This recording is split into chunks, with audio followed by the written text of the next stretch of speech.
Just getting nervous a bit. Because I told them in the first place, I'm not supposed to have this kind of very official,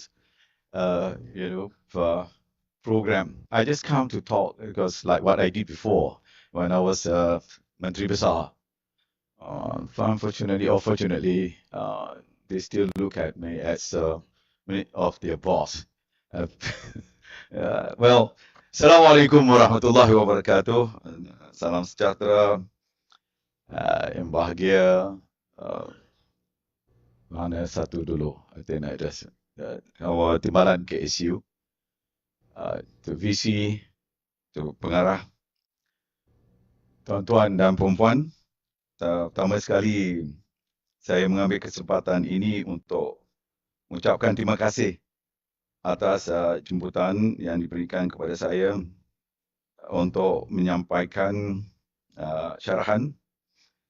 Not really syarahan, it's more on the interaction kepada tuan-tuan dan puan-puan sekalian, khususnya kepada pelajar-pelajar daripada Putra Business School. And it's my promise to the schools that I have to come because my appointment is almost due, almost expired already. When I was appointed, you see that photos is now when they came to my office. It's not the office of the Higher Education Ministry, but the office of the Foreign Ministry at that time. So it's already passed about 2 years. So this is incumbent upon me to have to come and at least to give one lecture to fulfill my obligation. Otherwise, just use a professor in practice without practice. And first and foremost, allow me to express my deepest appreciation to Putra Business School, UPM, for appointing me as a professor of practice. And yesterday, I informed Kebahaduli Tuanku that I'm coming to deliver my lecture today. And the Tuanku said, go ahead. And this is not my, actually, as I said just now, it's not my first engagement with these institutions. Some years ago, when I was during my time as Menteri Besar of Perak, I was also honored with similar recognitions and the opportunity to lecture here. I remember I met numbers of international students who came along to listen to our lecture, and me and another, the old lady from Canada, from Malaysia, I can't remember his name. You remember that's one of the lectures I came. I strongly believe that these traditions must be strengthened. Traditions where politicians, technocrats, corporate leaders, policymakers, and academics meet, exchange ideas, and learn from one another in shaping the production of knowledge. University must not exist in isolation from society. There must be living spaces where ideas and practice intersect. In today's world, they use the word praxis, how you implement from theory into practice. Now, let me begin with this. Why this moment matters for Malaysia? After the launch of our higher education blueprint, Malaysia today stands at a defining moment in its higher education journey. Just now, for example, I was at the airport receiving the new international students coming to our country to enroll their studies. It's numbers of them. We have so far 155,000 students from 160 countries enrolling here in our university. We are expanding access We are reforming policies. We are embracing digitalizations and artificial intelligence. Yet, amid all this progress, we must ask ourselves an uncomfortable but necessary question. Are we building world-class universities? Or are we building a nation of whole, ethical, and grounded human beings? This is not a technical question. It is a leadership question. And more importantly, it is a moral question for our nation. As the Prime Minister said, the philosophy must be grounded first on your own base, must be contextualized. You know where you study, and you know the culture, you know your values, but at the same time, how you can soar up to achieve and to embrace the new knowledge that has been produced from time to time. Now let me also talk about the limit of the old higher education paradigm. For decades, higher education globally and in Malaysia has been shaped by an industrial and managerial paradigm, such as we have like these schools, for example. Success has been measured by rankings and KPIs. Yeah, this has been an ongoing debate for years. Graduates numbers and employability statistics. We'll be talking about it.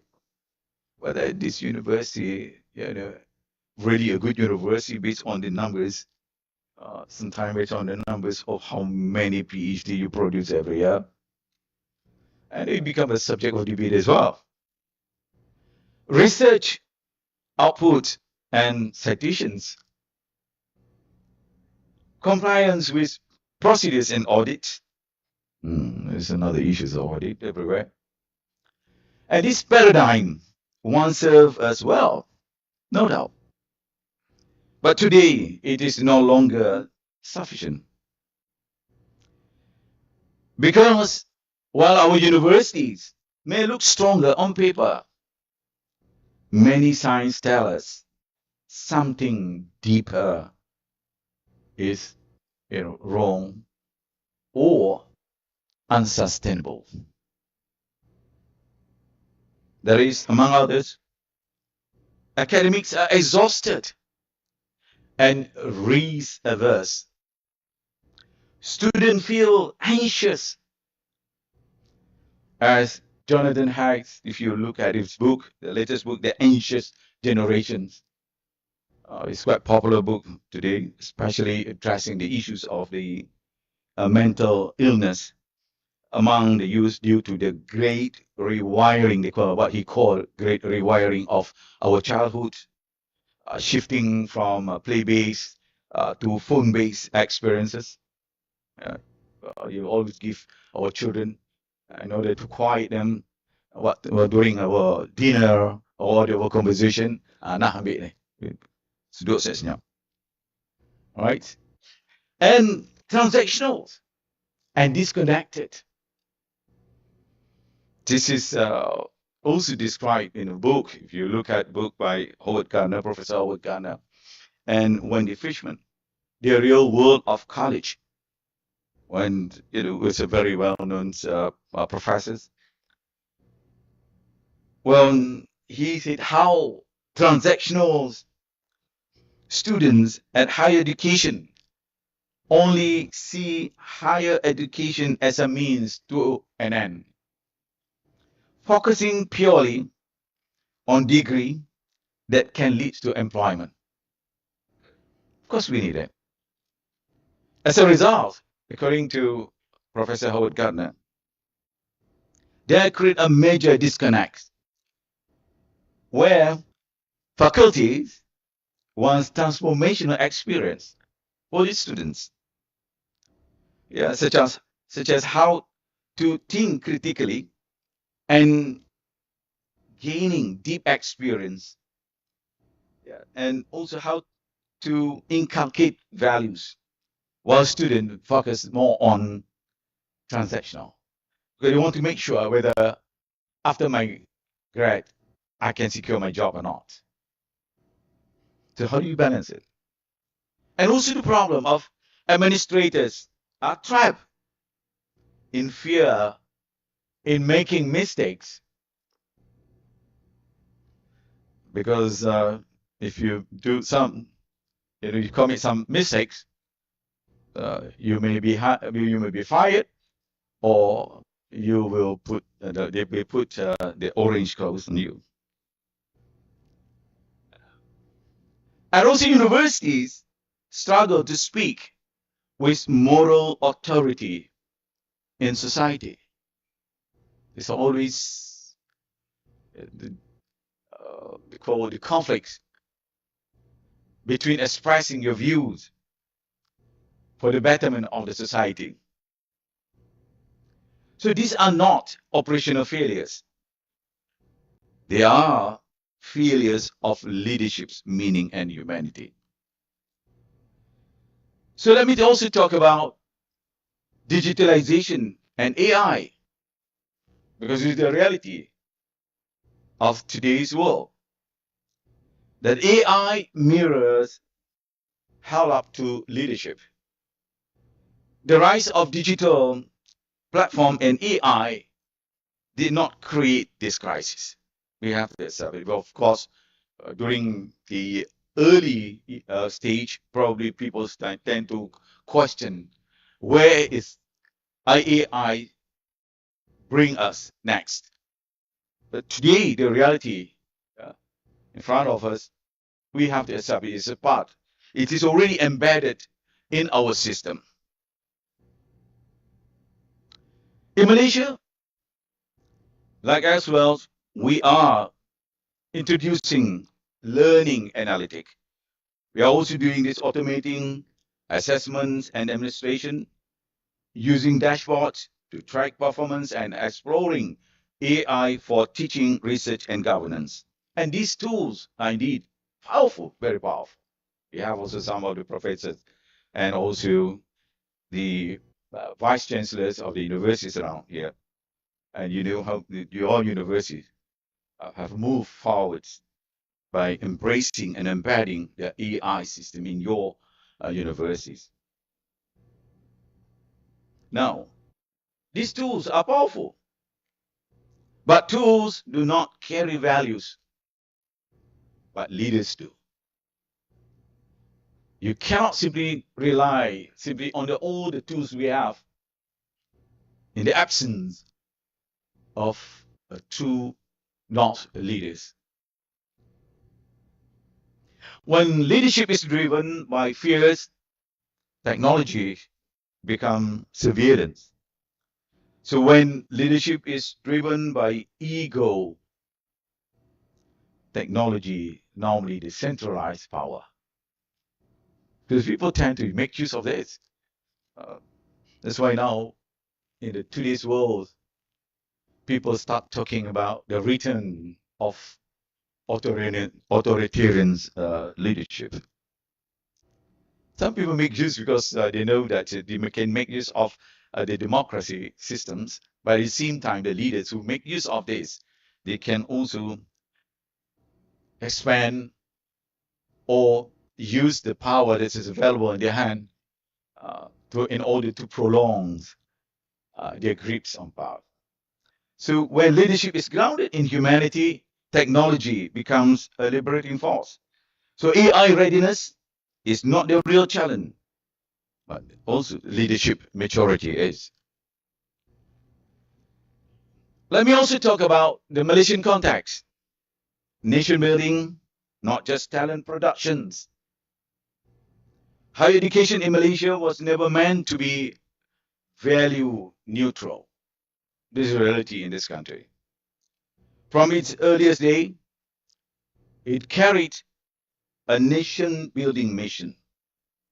If you see the evolutions of development in this country, from the agrarian base, even in you talk about this university, this university is very much attached to the national's ambitions at that time, as a university which is based on pertanian or agriculture base. But of course, after certain levels of development and progress, you all expanded until today. So from its earliest days, it carried a nation-building mission to develop citizens, not just workers, to hold together a diverse society, to balance global competitiveness with local wisdom, to produce leaders with adab, akhlaq, and intellectual depth. Probably some of you want to know what is the adab and akhlaq. It's the moral fiber of the society. How you balance, how you strike the balance between the two. While you are pursuing your academic excellence, at the same time, how you maintain a very foundation of morality. So this is a real core and uphill battle to a certain extent in the formulation of our curriculum at that time. This mission cannot be fulfilled by metric alone. If universities lose their humanity, Malaysia risks producing technically competent graduates, but ethically fragile citizens, skilled professionals, but leaders without moral compass. That is the price that no nation can afford. My dear respected friends, let me come to the next point. What does humanity in leadership really mean? And let me be clear. Humanity in leadership is not weaknesses. It is moral strength. In the Malaysian higher education context, it means at least 5 things. First, moral clarity. Leaders must know what cannot be compromised.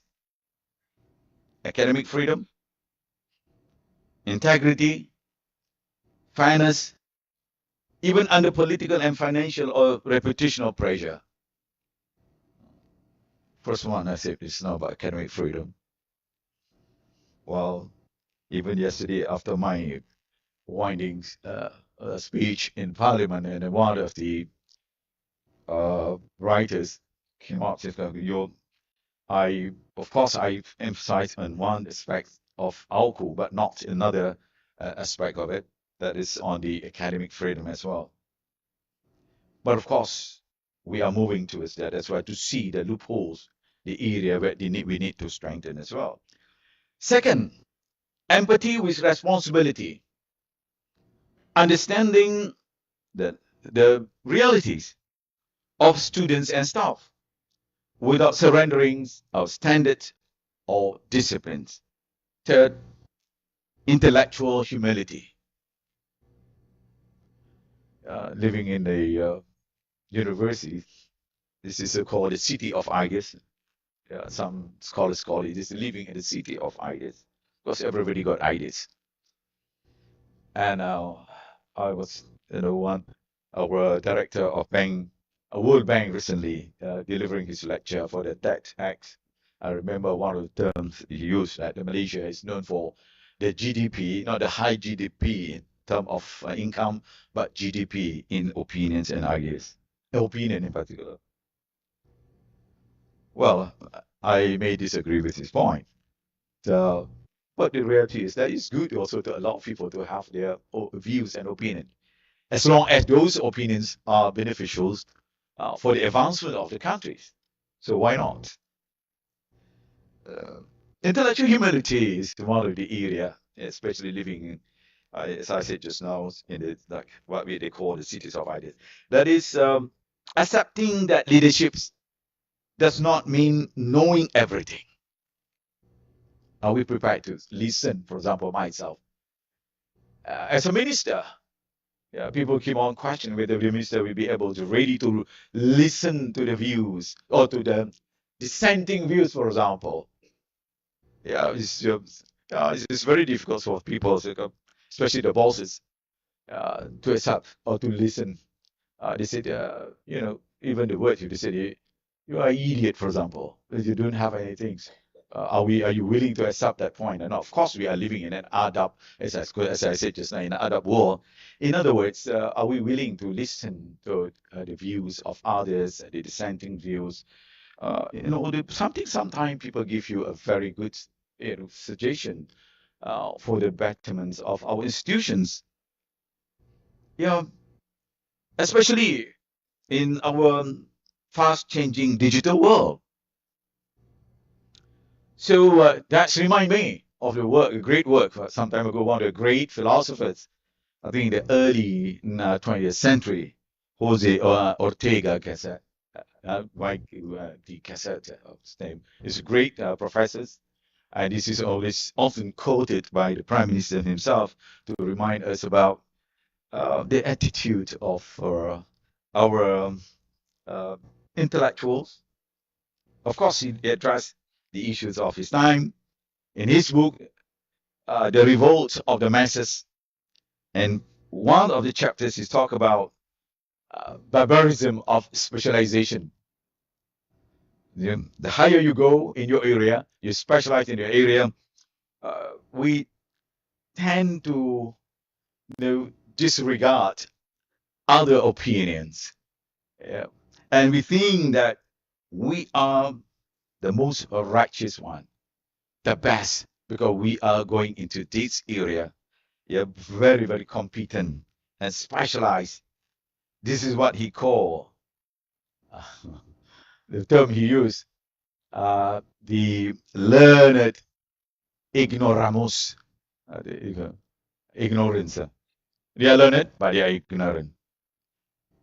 Reason for unreason, he called it. It's a philosophical term. It's good to uh, review those work because it was very pertinent at that particular point when we saw in the post First War and Second World War in particular, when there were emergence of ideas and new ideas in the society, and everybody seems to claim that their ideas is the right one.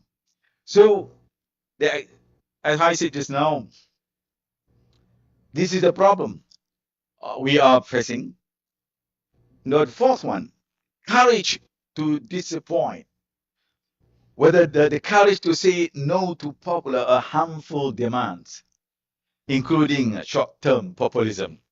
Short-term populism always refers to those sometimes people in the sphere of politics.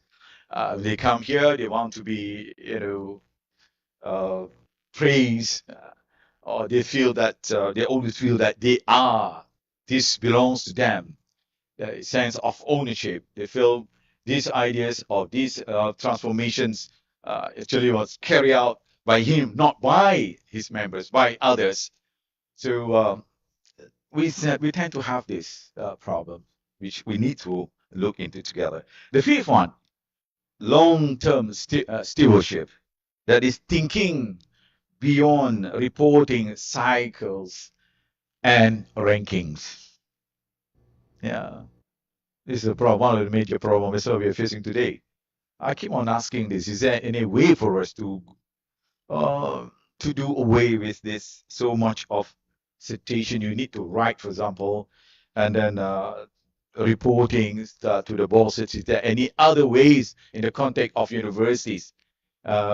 Because, as you know, in our new plan, we have unbundled the meaning of education and the structure of the university itself from one based on brick and mortar concept like this, what we have today, to a more agile, adaptive universities. At least we have 4 quadrant universities nowadays. That's why I asked all the professors and the universities to look beyond brick and mortar. That also applies to polytechnics, I said. Because our conception of polytechnic is just the second levels or second feeders to the higher education. What we should have done, we should expand polytechnics, you know, into the new realm of higher education. That is giving them, empower them. So I emphasize this point because leadership without humanity will produce efficient, we will produce hollow nations. So this is a point that I want to say. How much time I have?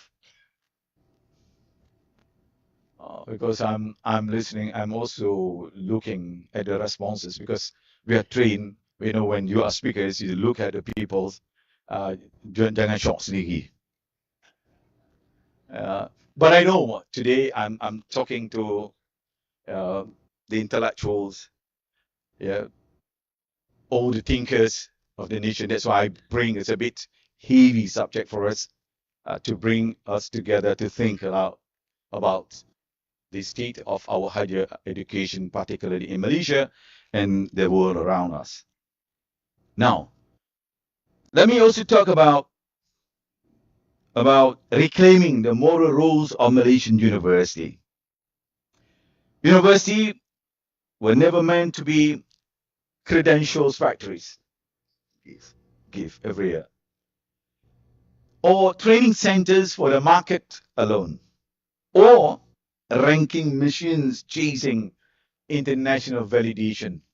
Ranking.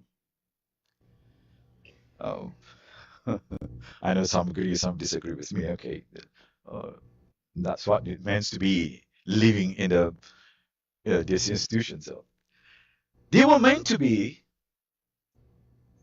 spaces for critical thought, guardians of truth, places where disagreement is civil, and moral anchor for society. In a divided and anxious world, Malaysian University must once again become places that slow down society, not accelerate its worst instincts. That's what we witness today, was unfolding in the many parts of the world, in Israel, and also in other parts, when human beings lost their humanity. Now, let me also talk about the new leadership paradigm for Malaysia. From what we need to do, we have to shift if we want to move forward. This is exactly what we are doing now. We're trying our best, bringing all stakeholders to sit down together. How do we bring for the next 10 years in our policy of higher education? That is from control. Now the perceptions you have held that too much control, too much grip. How do we shift from control to trust? How do we trust? I know sometimes it's very difficult to build trust, especially when we build blocks and hindrances among us.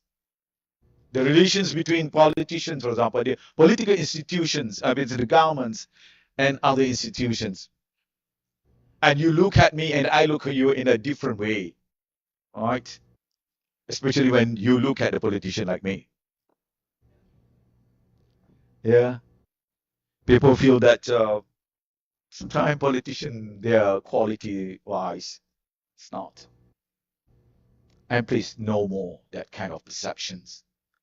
Because in this Madani government, we are working very hard to make sure that something must be done, yeah, alongside with what we want to achieve for the country. That also applies to people like us managing the country.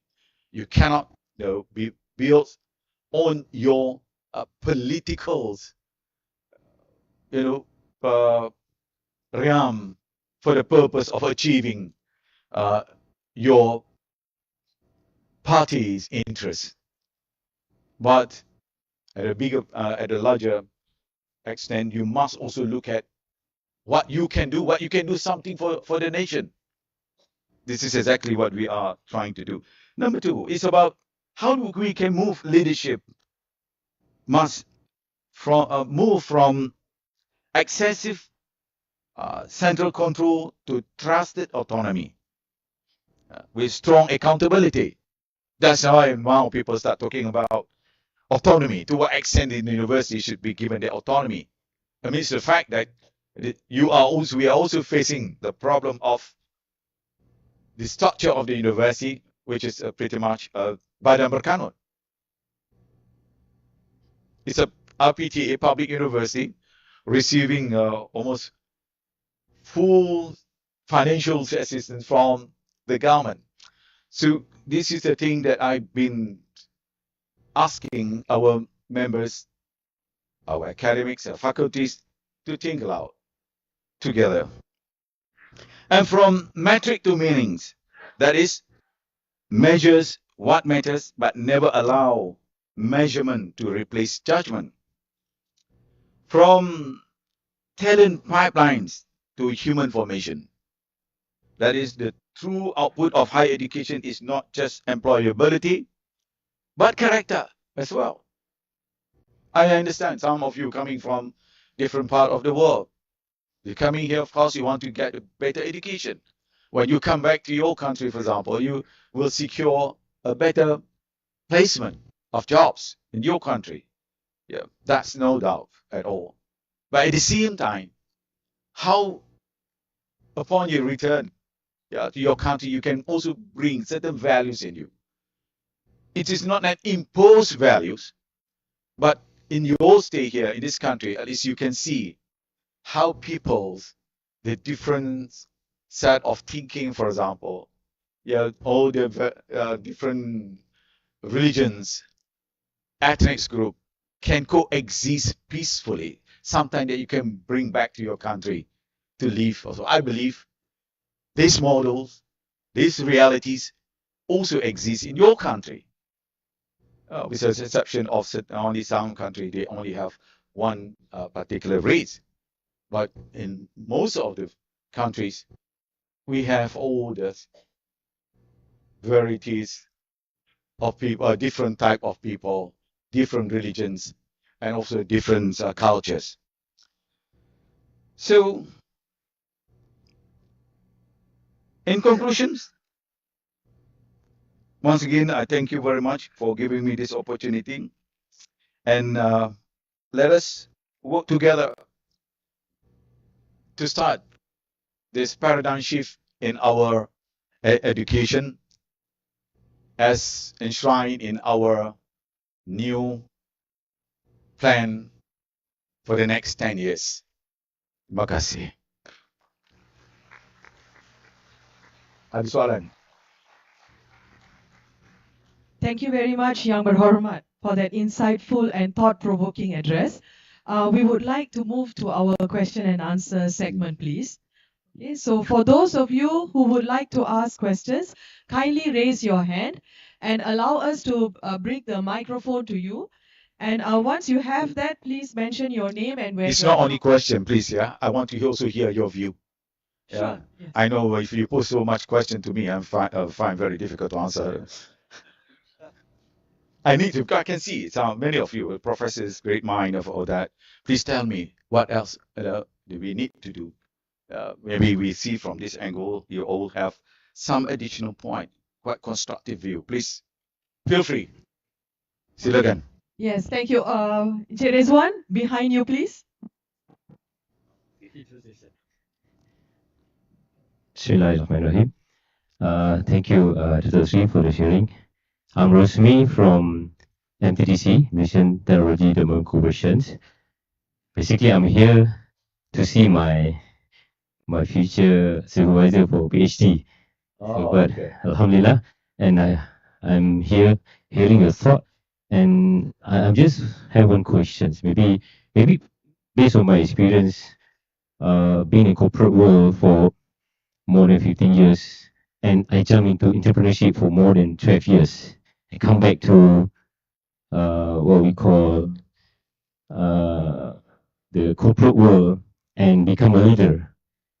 So, of course, the humility in leadership is very important because end of the day, either your superior or your clients or even your colleague is human. So I just want to ask your point of view, because when we have some subordinates that we were facing a lot of attitudes, the kind of people that under your leaderships. So how you face the people? I mean, many colors and some against you, some follows you. I mean, in order for you to bring the organization to the next level, some are not ready in to shift, especially the mindset, the mind shift towards what we want, especially in this world we are in the world of AI, very fast changing in the management. So I just want to have your point of view in terms of handling people towards mean the fast world that we're facing now. Thank you. Yeah, are you referring to handling your leaders or different people, a different type of people? Here we have under me a few leaders and some executive. I mean the leaders itself sometimes Yes. they hard to accept me as a leaders Yeah. because I'm new. Probably they have their own ways. I've just take the position for like half a year, but my subordinate they have 15 years, 20 years, 25 years working in the same organizations.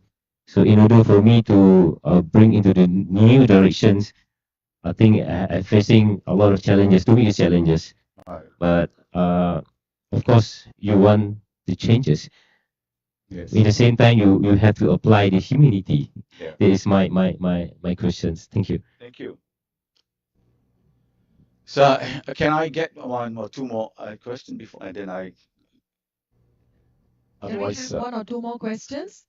because I need Yes. to get Encik a. Faizal? And then please also express your view. Yeah, that is not necessarily your question. Faizal, here. I need to compose dulu. Because I have surat raja-raja, mesyuarat menteri-menteri besar. Please. Assalamualaikum. Hello. Well, thank you very much for the very interesting, sangat menarik. Banyak yang saya dapat lunch. Saya nak bagi pandangan sikit. I have a view on education and the real the things that points that struck me the most is you said that university has to be a compass to the society, which we have done that previously, where university students like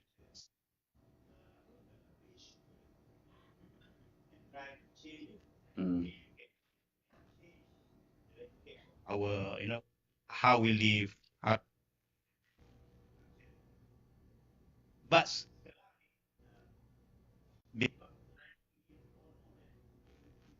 kejar ranking and very busy with all these things, and most of the time we are about the society, and Yes. the most that we can do is going to the front of the TV and talk theoretically about on how we build society. By the end of the day, society yang kita nak hadap ni 24 hours being fit into the social media. Yes. Influence the society more way that we can reach them academically and how and to educate themselves. So for me, this is something that very unfortunate to us. So in in the coming education policy ni kan, how we can address this kind of big gaps, Yeah. because I think this is really the problem.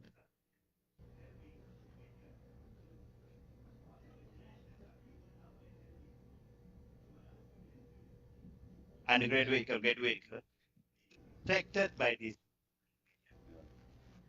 poor part of society, how to educate and how to change the way apparel lah, and how we can face this. And so this is something that really stuck in my mind and really thinks. Yes. Thank you. Ada lagi? Any I saw oh, Rizwan, over this. wait ni dulu. Oh, okay. Oh, sorry. Assalamu alaikum warahmatullahi wabarakatuh. Salam. Thank you, Doctor, for the insightful talk. My name is Amida Abdullah from Yemen. I'm doing a PhD in my second year, Faculty of Medicine.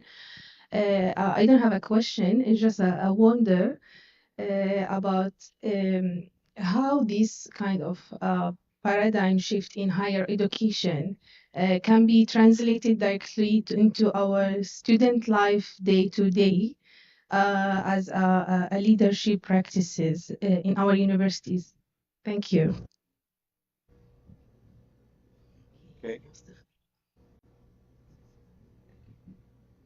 Please, yeah. Assalamualaikum, that's me. Such an honor to have you here with us today. My name is Izaz. I am with the Asian School of Business. I head up the Micro Credentials and Online Learning Division. I just have a very, very quick one.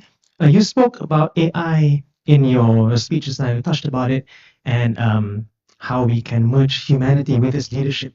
My question is more on how are we going to deal with an issue where people are increasingly questioning the ROI of university education, especially with AI. Just to give you a bit of context, Anthropic or Cloud released a couple of tools last week. The market's dropped by $400 billion. That's bigger than close to Malaysian GDP. It's interesting that the young people of today are getting the information, they're questioning the ROI of university education, and will there still be leaders by the time we're done with this? Will there still be Malaysian leaders in this field? Thank you. All right. Well, I saw another point, I think, from that. Yeah, gentleman.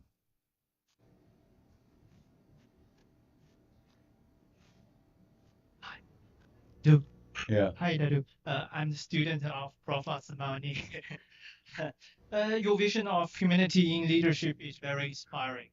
And as an international PhD student, we often focus heavily on academic research, data action.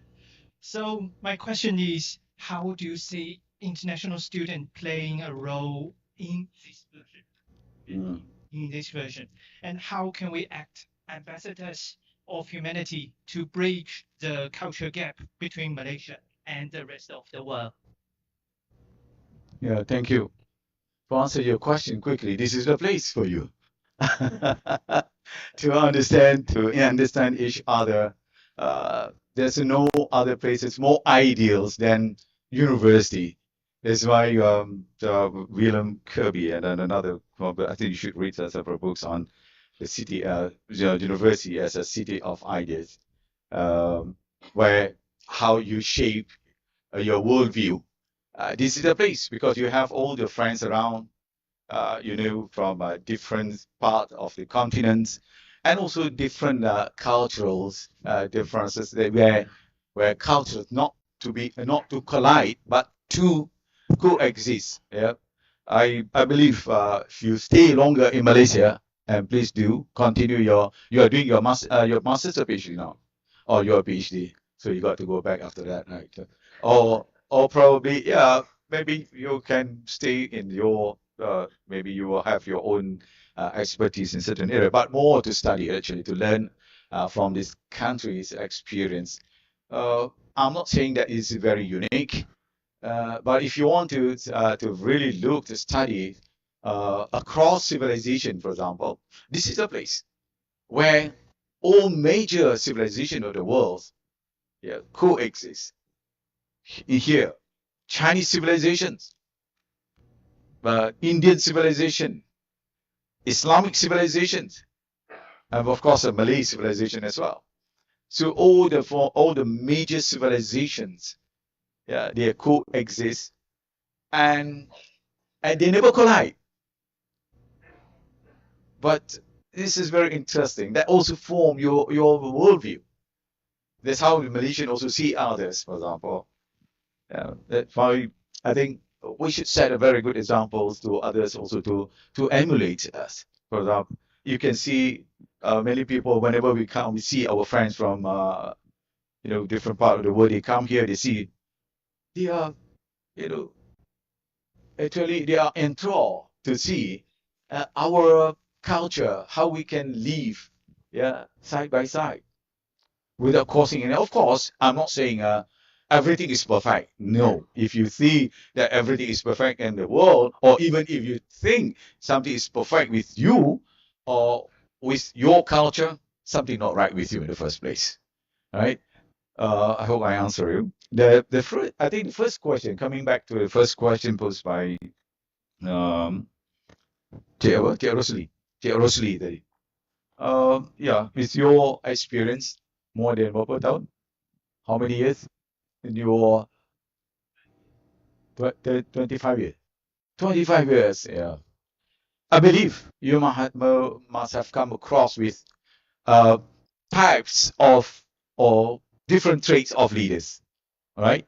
Some whether your boss, head of department, or your CEO, or your chairman. But it's very interesting. I want to tell you this because it's recently I was reading work by one Malaysian scholars. Very interesting. I find this one of good book. Because normally our problems we always refer to other internationally so-called well-known scholars or management gurus. But I find this book is very interesting. The work by Professor Abdul Rahman Jamal from UKM, who is already retired. Yeah, he was from the medical faculties. After spending more than 30 years in academia, in his book Navigating Academia. And one interesting part, of course, he's very critical. It's okay with me, including criticize ministerial side of minister. Luckily, when he was writing that, he was not referring to this minister. Well, of course, minister is minister. You have to certain observations about the character. They come sometime, with all the pompous, welcome. But what's really struck my mind about his definition of leaders. Let me read some of the type of leaders. It's very unconventional definition. If you are from this school, you know what type of leaders. If you read Maxwell, for example, on leadership, it will tell you. Peter Drucker, you all must read this book because you are from the school. And of course, he gives you different type of leaders. But in his definition, type of leaders, here's it. Number one, the quietly effective leader. That is the leaders in the university. Either they are the deans or the head of department or even the VC. He was referring to university context. It's a very quiet one, but he's very effective. He doesn't talk, or he or she doesn't talk so much, not type of laser mouse. Sorry, I think that the female will sorry. I mean, even men also have that kind of character, You have to listen to him mostly. But there is a type. He said, this is one of the effective leader. Number two, he said, the NATO leader, NATO leader. This type of leaders, he's your boss, but no action. Talk only. Yeah, this is another one. This is what he said. He defined. You may disagree because you can also find they like to talk. It's very effective in terms of communication. Because I know maybe he is a graduate or he or she graduate of communication department, so he really implements. But the third one, Professor said on him, this is called the control freak. Yeah, the control freak. Yeah, he want to manage everything, micromanage everything. Yeah, even you want to check whether the toilet is clean or not, which is good in the first place, but it's very important also for him to go from time to time, but micromanage in a way. Number 4, he said the politician. You see, sometimes politicians they don't give a good appreciation to the term politician. Politician is in the sense that he knows how to play. He look at person and he just come for a while to show himself, and then after that he will go back, and then he knows who's who to talk to. And the next one, is sometimes you have also leader without position. Sometimes they are acting themselves, or sometimes people go to him. These are two types, right? People, some without position, what type of leaders he wants to take over, to control and command. But also you have a good leader because everybody comes to him because they knows that you have a very special characteristic for being a leader. You can find everywhere. Even in this hall, I believe many of you you will ask yourself, hey, why they always come to me? Sometimes you don't know. People come, they like you because they know to look at your character. Naturally they come. And they will seek your advice sometimes. And I went through that too. Although I'm not saying that I'm a good one. And another one is the yes man. And of course, the next one is the bad guy. I don't have to elaborate all this. I hope you understand. I know sometimes it's very difficult to have all the values or traits and characteristics of a leader. Therefore, in your practice, day-to-day management, organizing and running your organizations, you must have the principles of, number 1, to me, from my experience, give and take, and understanding the advantage and disadvantage of the weaknesses and strength of each one of you. And number 1, never look at the weaknesses of the person first. Look at their strength first. If the moment your mind look at a person in a very mean way, or because of he's not that handsome as you expected, for example, and you already set in your mind the bias, the cognitive bias in your mind. This is what called in psychology, you know that, the cognitive bias. Then the moment you have that, you will start judging him from negative. All the negativities in him or in her start to be unraveled. So you can't do that. Look at a person as they are or as he is or she is. I practice that. I cannot judge with people. I know that probably, I know as in my office, for example, I also say this to my staff, my staff, young staff, or I call them my bosses. I call that one also bosses. I know his strength, and I also know his weaknesses. As a boss, don't go into the weaknesses, because I believe that weaknesses in Azman can be marked up by or filled up by someone else. Right?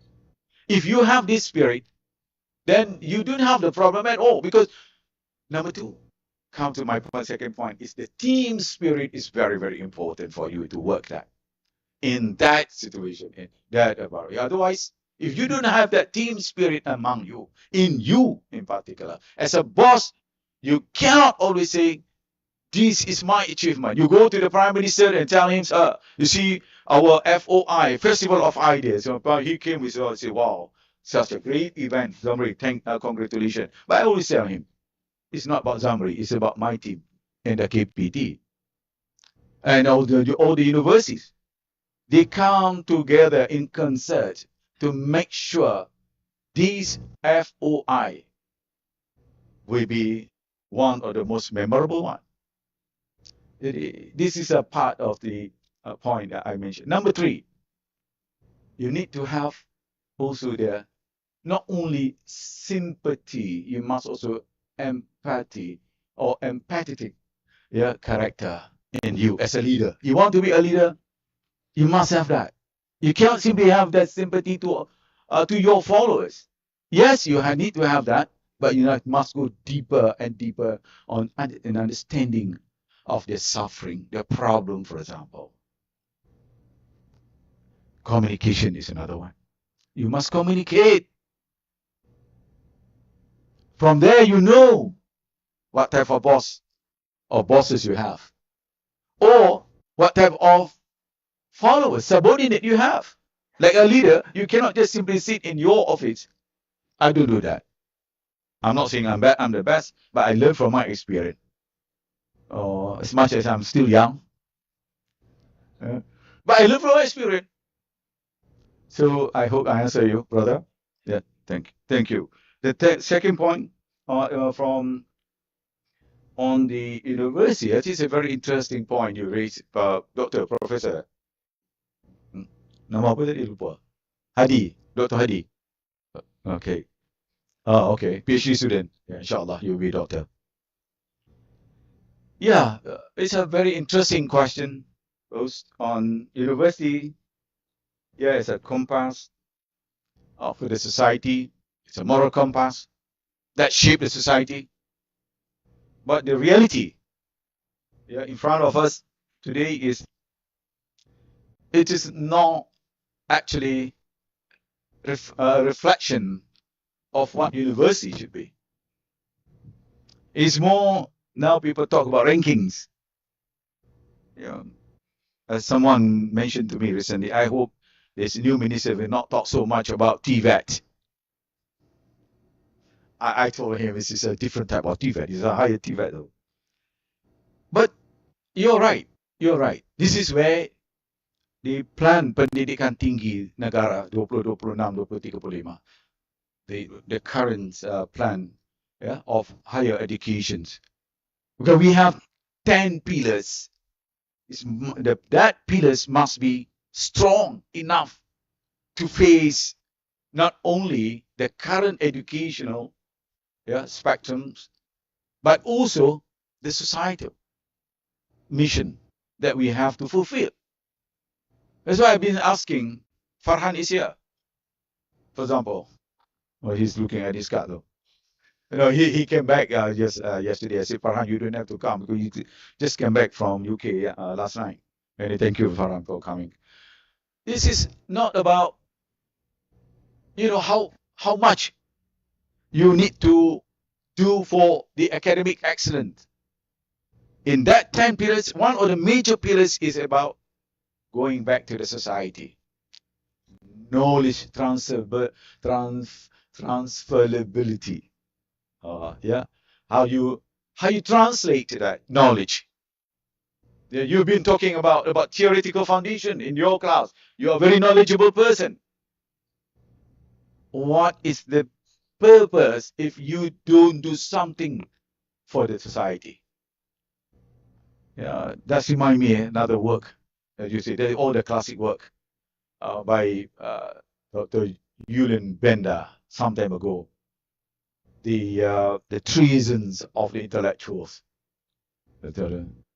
La trahison de l'intellectuel, something like that. You read that book, but a very old book. He said that also reminds the stage where those intellectuals, they studied, yeah, as Garcia mentioned also just now. This is all about how we need to go back to do something for the people, because at the end of the day, yeah, many of you coming from a different part of the world, you go back to your country, your society really need you to come back to the village, yeah, to the city, to your province, to do something for them. Otherwise, you don't take your trouble to come all the way. My sister just now from Yemen, yeah, you know the condition of the country now. How people really expect you to come back with your knowledge, you know, what you are facing today in the process of rebuilding the country. There are great people there. The civilizations that you have created all these years. And even Islam arrived to this country. So it's from there. What I'm saying to say, you already have your DNA there. The basis of civilization. Many of you too. Students from China, the great civilization, whatever you have, what you have created. And this is an example from Africa. Yeah. And now people start coming to Africa. I was in Harvard last, not to say because I was in Harvard, but I was there. I was invited last 3 months to attend together with several ministers from different countries, about 15 countries together, mostly from Africa, from some from Central Asia, and also from Southeast Asia. They choose higher education from Malaysia to stay there for 5 days to interact with the former president of the country, former ministers of the country. We were discussing this. Africa is the next, actually, the land of opportunity. There are a lot of area opportunities. Just you need to do something for your country upon your return later on. We have been discussing this a lot. So we hope that's something that we can do upon your return. And the next one is about the paradigm shift. How something that you can change. I think briefly I already answered to what you expect us to be, the students to be. And of course, you have to nurture from now. The process of building a leader, it cannot simply pick up from the sky and then to see, oh, you are the leaders, we go and push it. No, that's not the real one. You might have certain charisma in you. Everybody got their own charisma. You go back to studies political science, political characteristics of a leader. One of the area call it the charisma. Everybody have that. But how you nurture it, how you build it, this is the time for you to build it. That's why at our levels, in our ministry, we organize what we call iFuture. iFuture, bringing all student leaders from international student leaders and also Malaysian student leaders. They will meet, they converge, they discuss within 2 days, about thousands of them, every year. That started when I was appointed as an education minister, higher education minister. I said, I want this. Because university should not only produce with a good student, with a first class, second class, but more than that, you need to also nurture the people, the personality. Especially you are from the international students around. This is also the place for you to build your personality, your leadership skill. We do that. And even this year, we're going to continue this program. And yes, I think the fifth one I already mentioned, I already answered. And on the next one on how with, I know about the university to deal with, if I'm not mistaken, you're talking about ROI, right? The ROI for the universities. And I know normally we are always in a conflict positions on our purpose.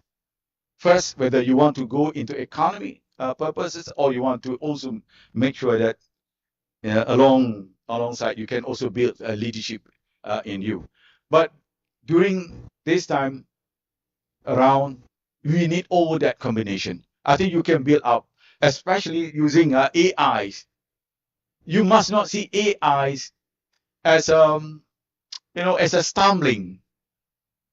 Everywhere you go, even the question posed to me, what's it going to do with our university's curriculum nowadays? With the ChatGPT, it's very difficult to identify whether students really go into their critical thinking as what we want them to be, or they just go to the ChatGPT to get all the answers.